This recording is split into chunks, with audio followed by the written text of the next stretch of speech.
Welcome to the Living Spiritually Podcast, Come Alive edition. Here are your hosts for today, Paul Galloro and Catherine Stilo. Oh, so we're recording this in the energy of the full moon, by the way. Oh my God. So that explains a little bit of, we had a conversation. Hello, listeners. We had a conversation a little bit before. So I just thought I would mention that. How are you, Catherine? Just the fact that you pointed that out now, it's like, that explains why I'm like absolutely crazed. Yeah. Oh, How did you sleep last night? I was okay last night, but the night before, not so much. And my partner, John, he's been feeling the couple of days before the full moon. Yeah. Saying that, I also woke up like wide awake at 5 o'clock this morning. And I was like, same. what? I seriously like, I'm like, Well, okay, I'm just going to get up. The moon was exact, like the moon, the full moon was exact at about 4 in like the first half hour of the 4 a.m. hour this morning. Oh. So you may have been feeling that like That intensity. And then, by 5 in the morning, we're already going into the waning phase. So, right. this morning, I woke up the same. I woke up like, just like my eyes shot open. I was like, okay, let's get this day started. And I'm very slow moving. I can feel it. I have a low grade headache, though our conversation before we hit record has helped that dissipate. So Gemini is an air sign. So it's all about like the mind stuff, right? Gemini is also a communicator. So words and all of that, which is, the upper chakra area. So that totally makes sense. But here we are. Okay. Also, this is our last episode of 2023. Amazing. Okay. Can we just like reflect for a brief moment how proud of us I am? How proud of us I am? Is that English? Does that make sense? It made sense to me, but Okay. we're always on that weird wavelength. I said that, I was like, am I putting these words in the right order? I'm just very proud of us for doing this. And I want to thank you for being on this journey with me because I love doing this. I love our Come Alive original 12 series or 12 episode series that we did. I love the way we've taken the Come Alive segment or podcast episodes of the Living Spiritually podcast and where we've taken them and just the conversations that we've been having. So thank you for a wonderful 23, and I'm giddy for 24. I'm excited too. I thought of when you were explaining that, I was like, it's like Come Alive Classic, and it's like Come Alive. Yeah. Under the banner of Living Spiritually podcast. And just to clarify, it's the last Come Alive episode edition, right? Not the last episode of the podcast, because there's something special coming up. Yes, there is something special coming up. And we still have the Heart to Heart episode that's going to be happening next week. And then the week after, we have the Living Spiritually podcast. And then we'll tell you more about that in the future. Yes, so there's lots to come. So thank you. Thank you for everything that you are and everything that you bring to the podcast, because I just love it. This is fun. It really is our passion project. Yeah, like it is. Like I get charged from having these conversations. So same. Yeah. So what are we talking about this week? Wow, there's so much that we could talk about. Where should we venture first? Sagittarius season? I was just going to say, happy Sagittarius season. Let's talk about that. I tend to do this, and I like when we get together, we start talking about, we went deep into Scorpio season, but as a Scorpio and someone with Scorpio, or I'm not a Scorpio, excuse me. My sun sign is Leo, but someone with placements in Scorpio and deep Scorpio tendencies, I can just kind of curl up there and stay there forever. But we went pretty deep. Yeah, we did. Yeah. I got a lot of feedback, and I don't know if you saw the comments that came in on the YouTube comments. People were talking about that episode and how it touched them and how they They really responded to the idea that we talked about of acknowledging and actually going through the grieving process, but not getting stuck there. That was like a common theme that a lot of people noticed. I did see some of those comments. Yeah. Yeah. Yeah. Yeah. And I'm so glad. I'm so glad because, you know, in addition to us just getting a charge out of this conversation, my intention is like if just one person, even just one person is moved it illuminates something for even just one person, then I feel like I've like made this world a little bit brighter. Totally, totally. I mean, that's just like a perfect kind of segue, I think, to talk about Sagittarius, because what I love about Sagittarius is it reminds us that yes, those darkest days are there, but the light will come. Yes. The light always comes back. And that's reflected in nature. We're going to talk about this because we have to have a follow-up to our summer solstice conversation that we had 6 months ago. Yeah. But the winter solstice, which is the longest night of the year, the most amount of nighttime that we experience. And we talked about this a little bit in the last podcast, that the whole symbolism with the solstice, it reappears in many different belief systems of the world.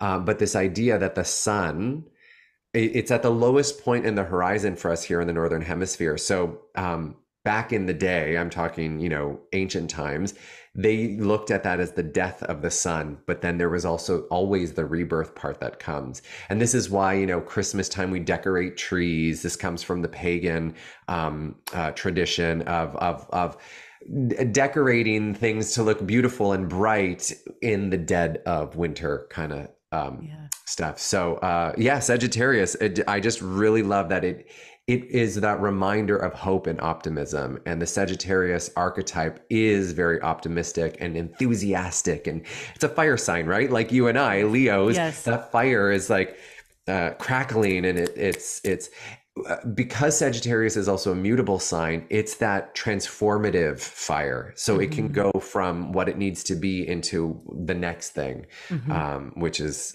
anyways, me going on about that. So that's what I love about Sagittarius.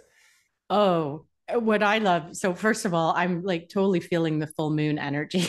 I keep feeling myself being pulled out of my body and I have to like land like back in it. Like, so I'm like, okay, let's ground. But we had just touched on before we started our recording the podcast, how I've actually felt this shift in my life with the it's interesting. I always find it interesting that what I'm feeling, and then I hear the explanation about what's happening as things change in the heavens and different things move. I always find it interesting that it's like, oh, okay, isn't that interesting that I'm feeling exactly what they're describing? So the things that I've been feeling are like, I've felt this shift of moving, and I have been doing some work, like kind of going deep into shadow, which I think we'll probably touch on, but deep into exploring these dark places. And I felt this shift. And interestingly, it coincided with Sagittarius season. And I moved out of that energy and then felt this lightness, this brightness, this optimism come. And then as it always happens, I was listening to, I was on the Shift Network Shamanic Wisdom Summit, and one of the speakers there, one of the facilitators, said that the time of suffering is over, that there is richness and beauty in the suffering, and there's much to learn and gain from that. But we're at a time now where that's done and we're moving into bliss. Yes. So and there's just as much richness and beauty in experiencing that as well. So I've actually like noticed the shift in myself. Yeah. Oh, I love that. And thank you for that, because this comes up a lot in A Course in Miracles. It talks about how, our existence here on earth is a school. We're here to learn lessons. And the curriculum is already decided for you. The curriculum is already decided for me. We don't get to determine the curriculum. The only thing that we get to choose is if we're going to learn the lesson through joy or through suffering. And I think we've talked about that before. I mean, listen, going through some hardship, losing a loved one, losing your job, loss isn't like a time to go skip down the road and, kick your heels up. And we talked about this before, but there is a sense, and what I love about Sagittarius is the reminder of, even in those dark times, that optimism is beneath it, saying, I'm feeling this now, and I'm going to learn something, and I'm going to grow from this, and it's going to get better. It's going to get better. It is getting better. Mm-hmm.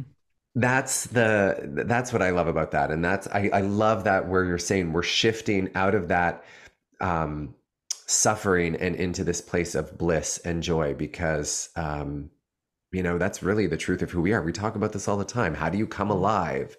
Is how do you tap into that blissful, joyful state that is us? Mm-hmm. Mm-hmm. And I think the thing that I have to remind myself of is doing it in balance, because when we were talking about Sagittarius, the shadow of Sagittarius as we're moving into this brightness is to get so caught up in the enthusiasm and then overcommit, which I noticed in myself, that as I shifted into this new energy, all of a sudden I was like, oh my God. And there's all these courses and programs that I want to take. And I started to be like, oh, this one. And then I'm like, whoa, wait a minute. Maybe we'll chunk this out. And they're all the ones I was looking at were self-paced, but I'm like, okay, I can only do so many self-paced studies at once before I'm overwhelmed. So it's also funny to watch the shadow creep up in that. Right. Yeah.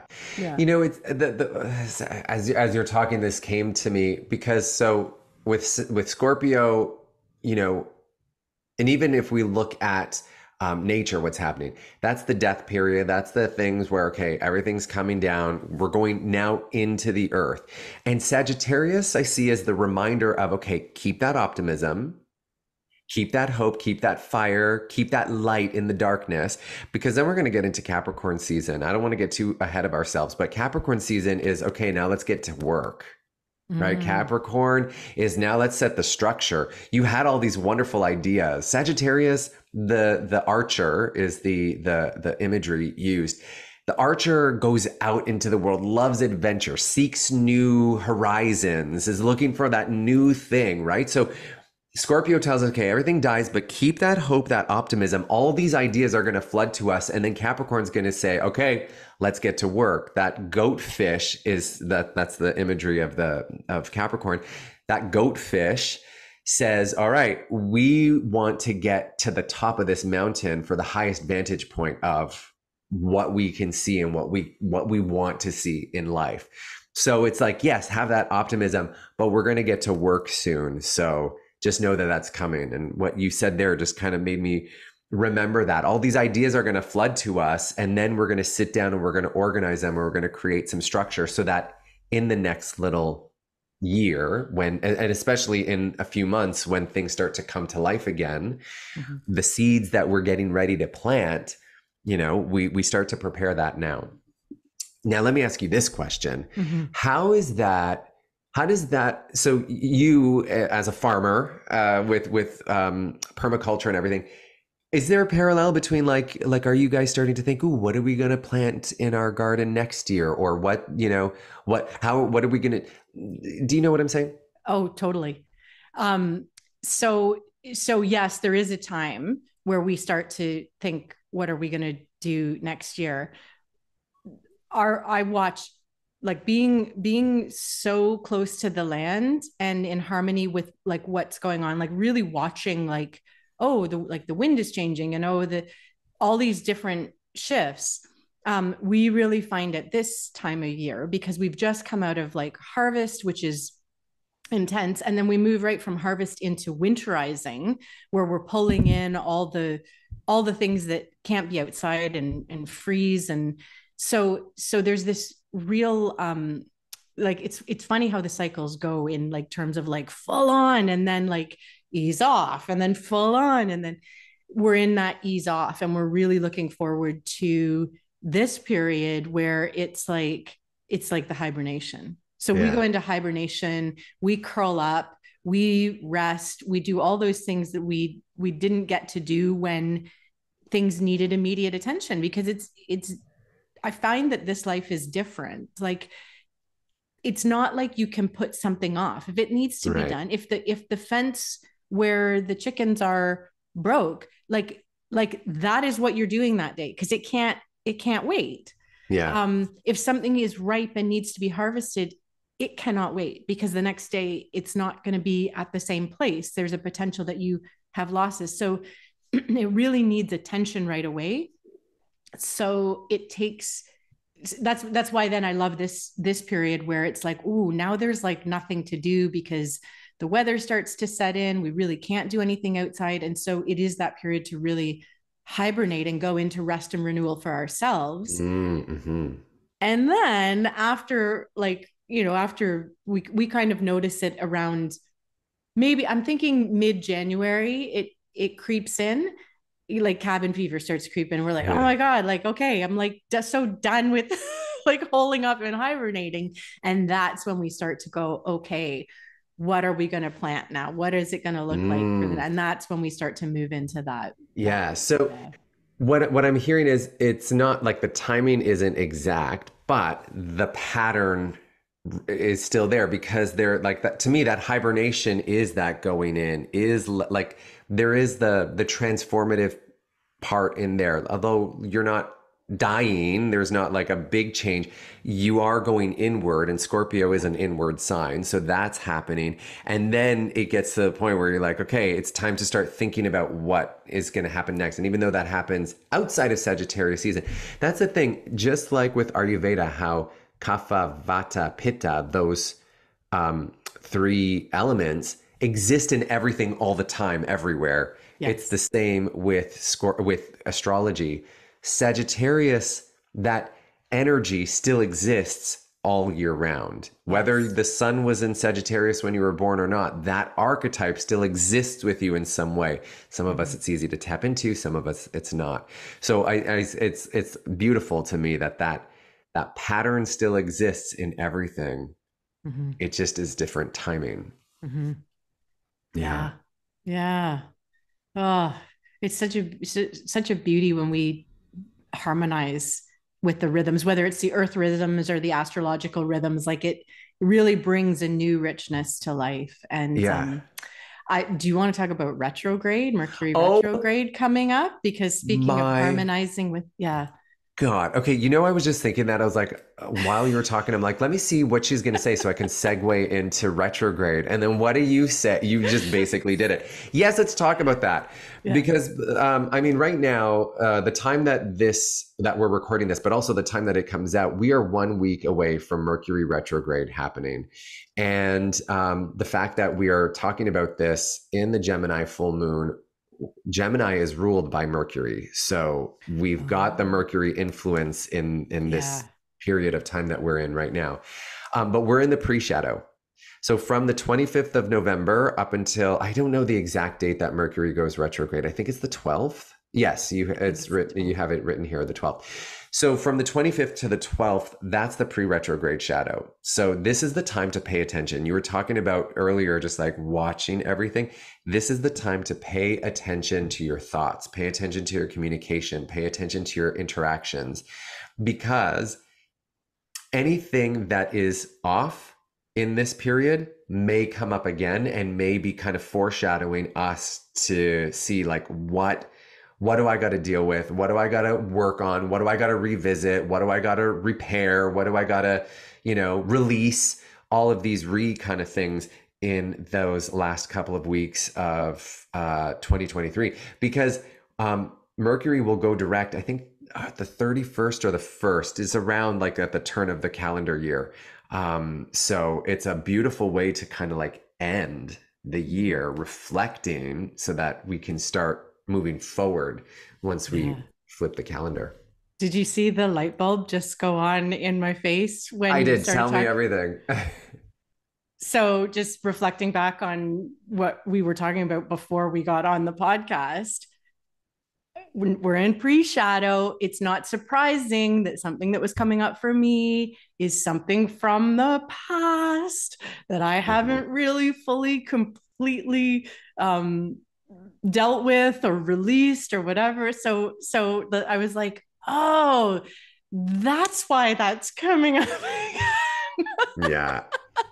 And I also wanted to add that I love how you explain Mercury retrograde, because at one point I didn't know anything about Mercury retrograde. I didn't even know it existed. And then I learned about Mercury retrograde. And I always, because I knew just a little bit about it, I had this deep fear of like, oh my God, Mercury retrograde, everything's gonna go to, you know, like mess up and the communication's gonna get screwed. Like I had this fear and this dread of it Yeah. until you explained it and said, don't look at it like that.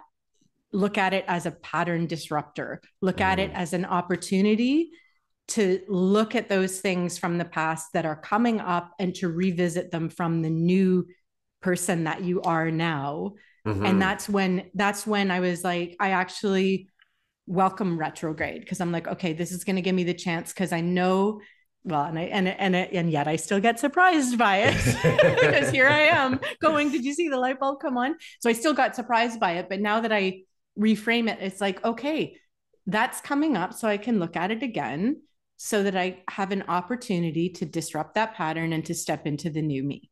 Absolutely. And another thing too, because remember, what's happening in the planets isn't influencing us. It's just reflecting what is possible down here. So Yes. for people that are listening, they're like, oh my God, she had this light bulb moment on that day. I didn't. That's okay. It doesn't all hit us the same way. But it does, like when we look at it as these opportunities to reflect, the way I see it too is because I can't say for your example, because I don't know what the future is going to bring in the next couple of days. But I just know from my experience, usually things that come up in that first part will come up again while Mercury is in fact retrograde. Me knowing, okay, this is just part of the process. This is just part of the thing is different, because old me, if something were to come up again a couple weeks later, I would beat myself up. You're still on this. What's wrong with you? And I would spend all of that time in shaming myself for having those feelings, rather than, oh, this is just the next step in whatever happened. Like, you know what I mean? Like, this is just part of the process, but who I am in the middle of that process is going to change the outcome of the process. So if I stay in a place where I'm beating myself up, I'm just going to keep beating myself up out of the process, or I'll miss the opportunity and have to pick it up again later because I haven't dealt with it. Do you know what I'm saying? So that's what I love about retrograde. I absolutely love a couple things that you have said and clarified. One, that we're not at the whim of the planets, because I still, I like, and even looking at my language, probably just as we were talking about it. Same. I was taught that's was my early introduction to astrology, is that we are at the fate of the planets, and they're just going to have their way with us, until I started learning from you as you went deep into astrology that no, we're not at the whim of the planets. But I still have a tendency to frame it as same. The fates are going to decide us, right? But no, there's just this window of opportunity, and we can better align with the energies.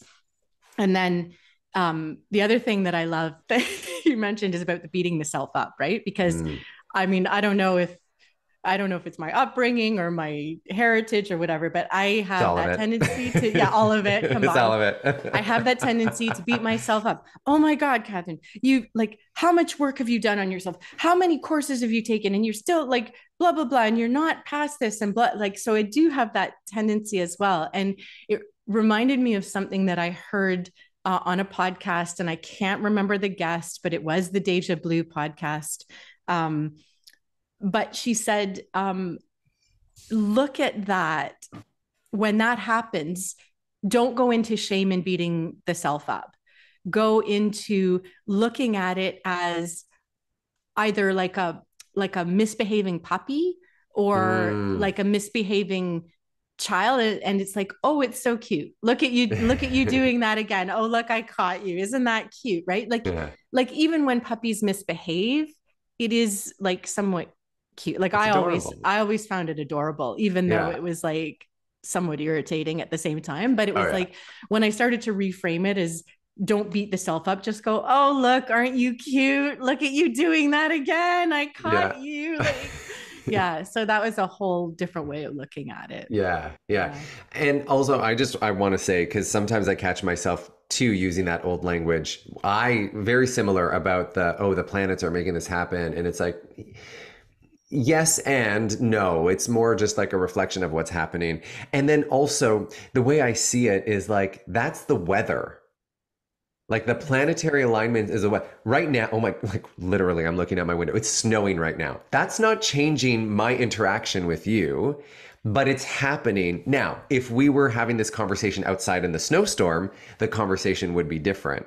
So that's how I also see astrology. It's like, that's the astrological weather, and I might get swept up in that weather, or it might just pass me by.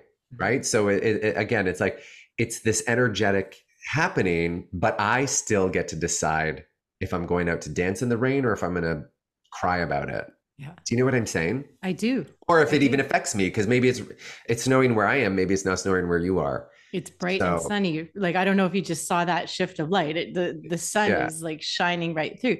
It's also remembering that, hey, if it's snowing outside, or it's cold, I do things to make sure that I'm comfortable during that. And it's like, I put on a coat, I put on a hat, I put on mitts, and then it's actually enjoyable to be out in that snow and that cold because I'm prepared.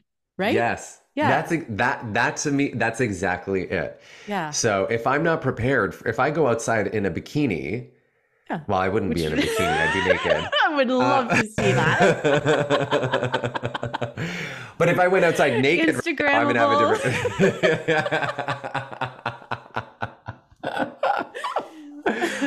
But like I would have a different experience, right? So I love that. It's how do you prepare yourself for that if you are in fact going to be out in there? That's why, like in Arise, when I talk and say, hey, the moon is here, the sun is doing this, Mercury is interacting with that, is I'm just telling people like, this is the weather.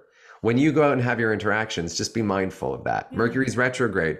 Just be mindful that if there is a mix-up or there's a miscommunication, I mean, you can get mad about it if you want, or you can put your gloves on, i.e. text the person and just say, hey, we still meeting at such a date, such a time, do those sort of things. So I love that. I think that's what I had done is like, I was like, oh, like what is this coming up again? Like, why am I having to deal? And then it was like, oh, right. Okay. Yeah. Get it. I get it. Now I'm just like, okay, this is just like, it just shifted things when it was like, it was like a little bit of relief and like, oh, it's just these things coming up again. The energies at play. Yeah. Totally. Because like, I mean, for me, what I love about it, and I don't know how this turned into a conversation about what we love about astrology, but what it gives me something like, because I, as a neurodivergent mind body misfit, and I lump you in that too, as a misfit, like I'm always looking at myself and wanting to better myself. What astrology does for me is it kind of just like focuses, because I could be all things all at once and look at everything, but astrology just kind of says, okay, Paul, just focus on this one thing right now. Yeah. Like there's been a lot of Venus. Venus was calling me a year ago. I remember in December walking Dominic and just can't get Venus out of my head. I had a t-shirt made that said, what would Venus do? Because I was just obsessed. I wanted to learn about the mythology. I wanted to know everything about the planet itself, all of these things. And then as we went through the year, she went retrograde. So this was bringing us focus into relationship area. There's more stuff that's going to be happening into 2024 that I've really been focused on relationship and who I am in relationship. That's one aspect of how astrology, like how I use it just to like, okay, if I'm going to look at something, because I'm going to do it no matter what. Mm-hmm. This will just kind of give me a guide, a direction, like look over there, see what comes up. Okay, I'm going to go clean this area of my house. Yeah. Right. And then, okay, now look over there. Oh, now I'm going to go restructure this, or maybe this room is empty, so I'm going to start decorating it. And those are just like the different areas in our life that we pay attention to. So as I continue going deeper into my study of psychological astrology, I will be telling you a lot more. But yeah, thank you for. Oh my gosh. As you were talking, that song Venus came into my head. She's got it. Mountains. Yeah. Yes, baby, she's got it. I'm your Venus. I'm your fire. Your desire. I have this sudden urge to shave my legs now. Nice. Awesome. Do you get it? I do. The Venus leg shaving commercial, like for the Vegas. Yeah. Yes. Got it. I just wanted to make sure. Yeah. Got it. Full moon. I'm not always funny. Yeah. I got it. It does give a going back to the more serious portion of that. It does give the image that I got was like a spotlight. Like it focuses a spotlight on where to look now in the spirit of always wanting to be better and expanding. It's like, okay, focus on this. Like, here's the spotlight. If you focus on this area right now, you're moving with the energies in that expansive process. So yeah, totally. Yeah.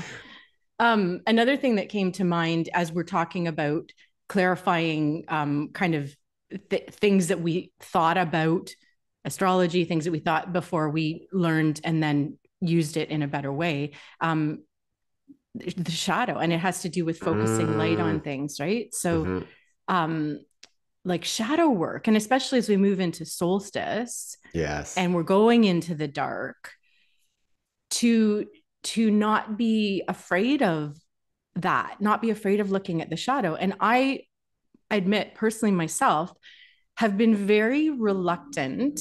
Now I have been diving more into shadow recently. But I was originally reluctant to do that because I had major misconceptions about what shadow work was.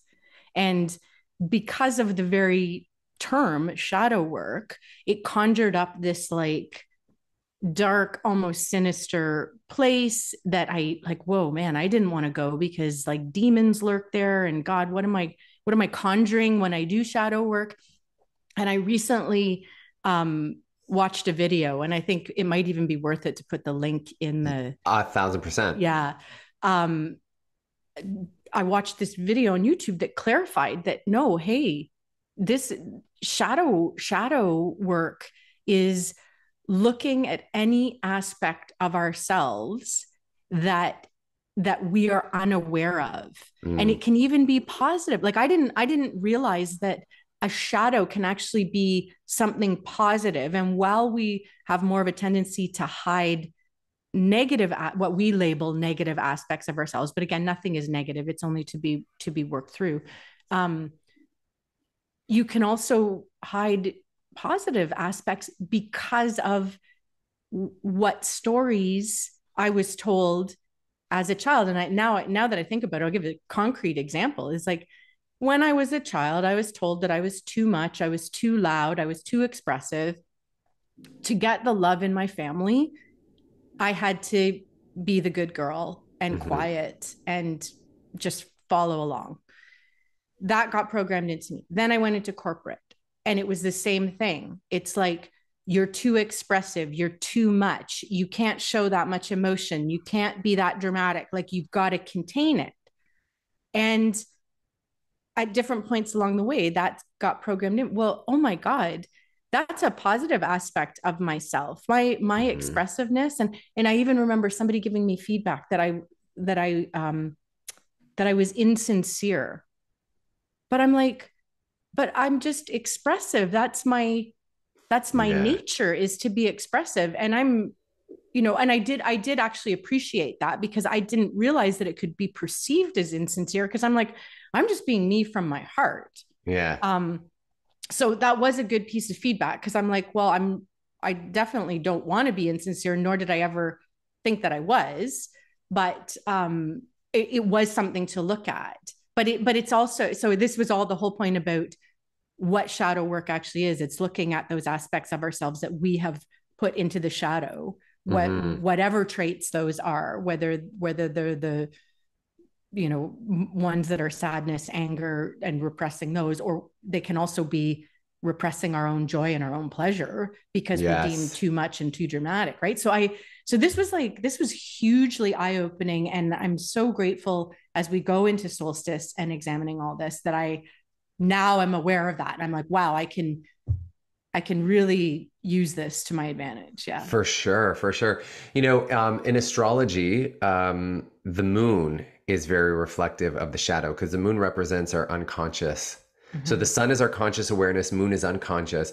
So when the moon and the sun are aligned, you don't see the moon, you don't see the shadow because the light is illuminated. But then once the moon does 180 degrees, is now on the other side of the earth, opposite of the sun, boom, now the sun is illuminating that which represents our unconscious. And that's what we see in the full moon. That's what's reflected back to us. That's why the full moon time, I think, can make people feel a little bit more, you know, it can conjure up a lot of energy because it's reflecting something back to us that normally we hide. Yes. Whether it's good or bad, right? Because if it's good, being seen is still like, because first of all, thank you for sharing that about your family upbringing and then into your corporate work, because that was very reflective of me as well. That was very similar to my experience. In the full moon, now all of a sudden, I mean, you and I will look at the moon and be like, ooh, that's so beautiful. But from a psychological perspective, holy shit, my shadow is out there for everybody to see. Yeah. And it creates an intensity within us that if we don't want people to see that part of ourselves, or we've been told not to show that part of ourselves, it can create kind of feeling within. So I even think that within ourselves, like having our own, like having my own shadow illuminated to me is like, oh my God, like, whoa. Yeah. Totally. Yeah. So, oh my God, what a conversation. What a conversation is indeed. I mean, listen, we could keep going on forever. I almost feel like we need a part 2 and 3 of this. I know. Okay, so I've been telling everybody else already. They know what's coming up. I'm going to see you at our Christmas party at the end of the month. Yes.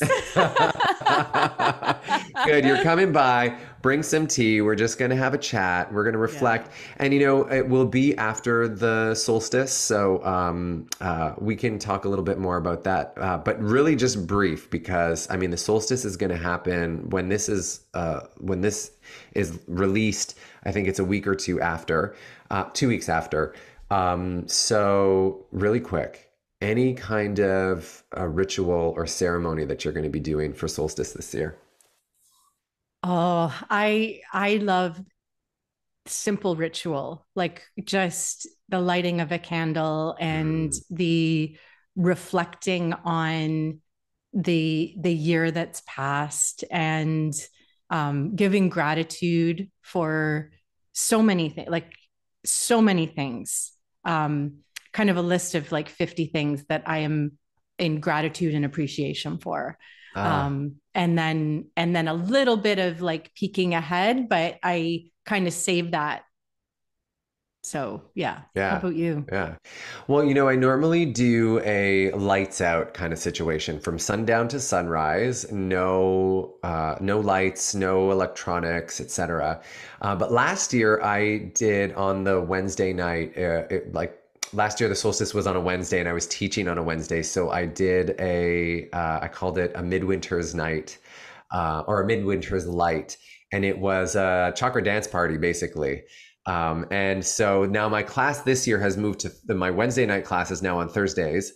And the solstice is on the Thursday. So they've asked me to do it again. So I'll be doing that with the members of the gym that I teach at. So all of you in Barrie, come check us out at the Barrie Good Life Fitness Club. Time and date, you know, go into the club and ask them the questions. That's all being determined as we speak. But that's one thing that I'm going to do. And then once that's done, I'm going to go home and ground myself and spend a little time in some darkness and contemplation of gratitude and what's to come. So I love it. yeah. I love it.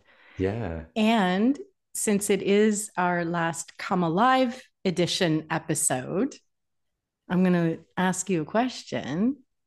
Are you more alive now, December 2023, than you were when this year started? Ooh, okay. Listeners, this is what I'm going to do, Catherine.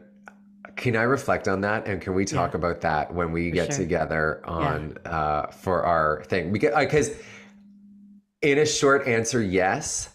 And also there's more I want to kind of like lean into and Amazing. And feel that. But do you have something like, how would you answer that question? I am definitely more alive now in December. And actually, what brought on the question was like a lot of the reason why I'm feeling more alive is because of that prioritizing ritual and making everything sacred, from drinking water to going to the bathroom to making the bed. Like it all becomes a ritual of gratitude, of inviting in blessings, inviting in abundance.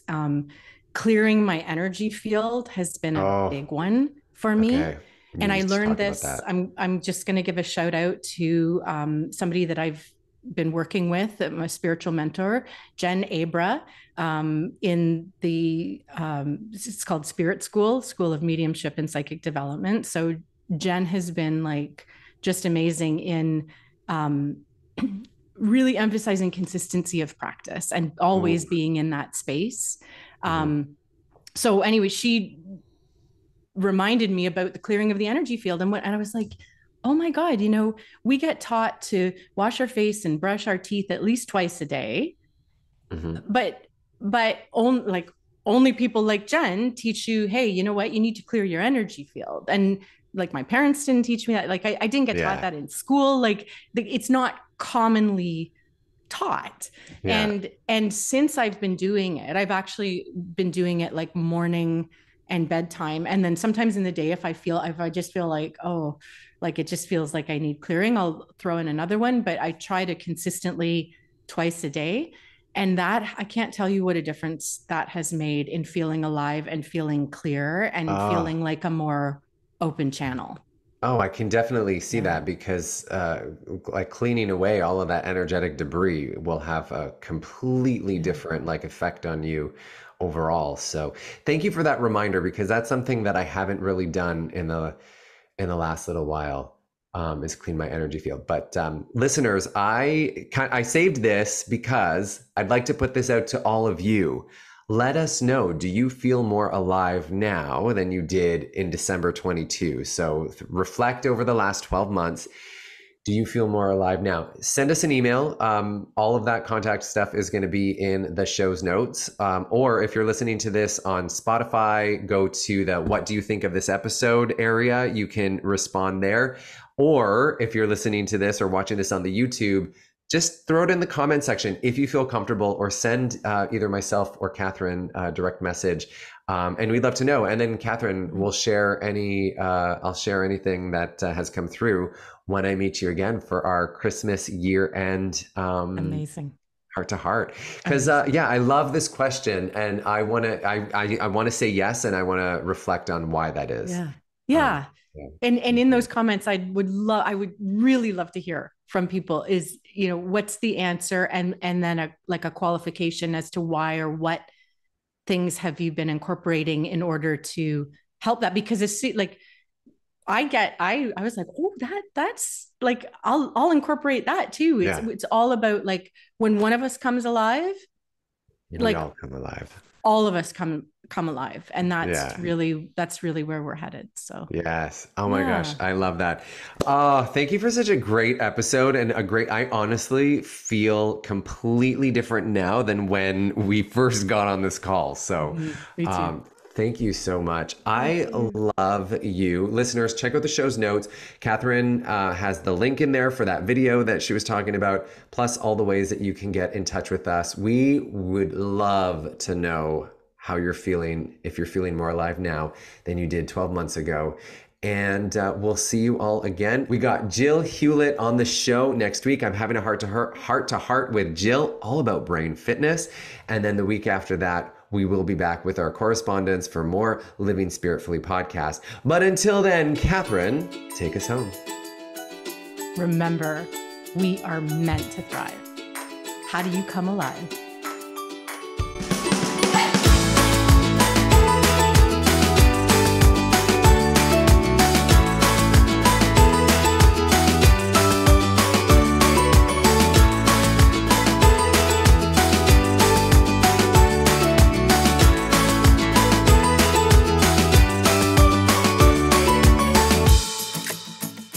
The Living Spiritfully podcast is a Spiritful production. Executive producer, Paul Galloro. Co-producers, Claudia Miko and Catherine Stilo. A big thank you and much love to you, the Living Spiritfully community, for liking, subscribing, sharing, and supporting this podcast.